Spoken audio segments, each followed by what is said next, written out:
Welcome. In front of me is a Nokia C32 and today I'll show you how you can boot this phone into safe mode.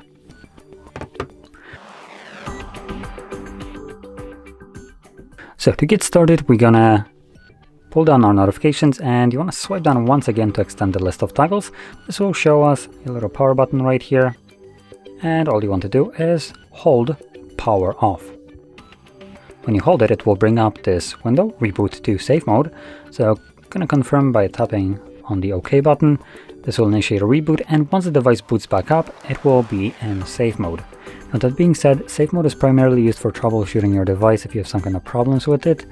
And it's not really a mode that you'll be using just to run your device normally, because in this mode only the pre-installed applications will function and not even all of them. And any app that you have installed yourself is in this mode unusable, basically, neither by you nor the device.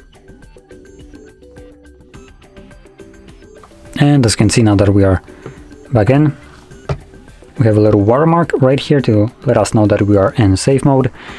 And once the device boots up, we should see a couple apps that don't work. So we have Facebook and I believe Netflix.